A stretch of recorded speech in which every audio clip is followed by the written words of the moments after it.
While European nobles ate off wooden plates and relieved themselves in castle courtyards, in West Africa, a city called Timbuktu was rising as a beacon of wealth, intellect, and innovation, where scholars debated philosophy in marble halls, and gold flowed so freely that Mansa Musa, the richest man who ever lived, could give it away on the streets without a second thought, inadvertently destabilizing the Mediterranean economy for a decade.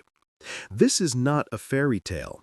This is the story of Mali, a civilization so advanced that it would make today's billionaires look like paupers, yet so deliberately hidden from history that its greatness was almost erased.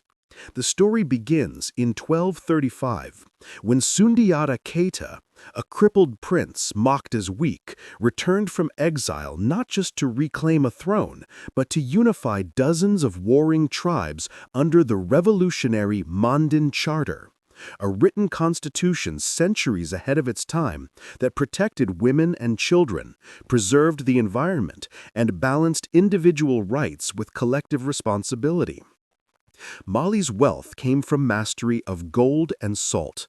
The empire controlled mines where techniques rivaled those of the Industrial Revolution, extracting resources sustainably, refining gold with precision, and building trade networks that spanned the Sahara, while European kingdoms struggled to maintain mere subsistence economies. Timbuktu itself grew from a seasonal camp into a hub of learning and commerce, attracting scholars, merchants, and artisans from across Africa, North Africa, and the Islamic world.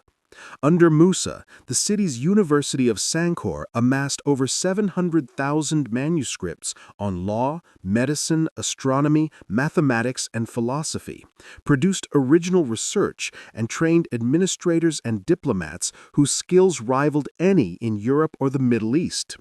Musa's legendary Hajj in 1324, a caravan of 60,000 people, including 12,000 slaves, 80 gold-laden camels, and countless scholars and artisans, stunned the medieval world, flooding Cairo's markets with gold, triggering inflation, and rewriting global trade dynamics, announcing to Europe and the Islamic world that Africa's interior contained unimaginable wealth and knowledge. Yet even as Musa strengthened Mali, he unwittingly sowed the seeds of vulnerability. Lavish construction, centralized authority, and dependence on his personal genius made the empire fragile after his death in 1337. His successors faced succession crises. Provincial governors asserted autonomy, and Mali's intellectual and economic networks began to unravel. European explorers, Portuguese merchants, the rising Songhai Empire, and expanding Moroccan and Ottoman powers all eyed Mali's wealth, creating pressures the empire could no longer withstand. By the 15th century, Timbuktu's population had halved. Scholars migrated to Cairo and Cordoba, and Mali's golden age was fading. The ultimate catastrophe came in 1591 when Moroccan forces under Juder Pasha, equipped with firearms and guided by intelligence about Mali's cities, marched across 1,500 miles of desert, captured Timbuktu, and systematically looted its libraries, enslaved its scholars, and destroyed centuries of accumulated knowledge. For over 400 years, European accounts dismissed Mali's achievements as myth, portraying Africa as primitive, while families in West Africa secretly preserved manuscripts safeguarding evidence of a civilization that had rivaled the greatest of the medieval world. Rediscovered in the 1970s, these manuscripts revealed a society whose wealth, intellectual sophistication, governance, and urban planning were astonishing, challenging assumptions about African history and proving that Mali's rise and the brilliance of Timbuktu were real, deliberate, and monumental. The story of Mansa Musa and Mali is more than ancient history.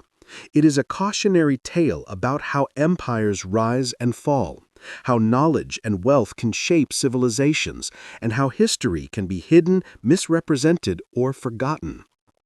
It is a story of human genius, of cities that became centers of learning and culture centuries ahead of Europe, and of the devastating consequences when power, fame, and wealth attract rivals from all directions. Timbuktu and the Mali Empire remind us that greatness can emerge anywhere, but that even the brightest civilizations are fragile, and that preserving knowledge and history is the key to ensuring that human achievement endures beyond the lifespan of kings and empires. And as we uncover these lost chapters today, we confront the uncomfortable truth. The history we were taught is incomplete. And the story of Mali shows us that Africa's contributions to human civilization were far greater than most of us ever imagined. A reminder that truth is always stranger and far more incredible than fiction.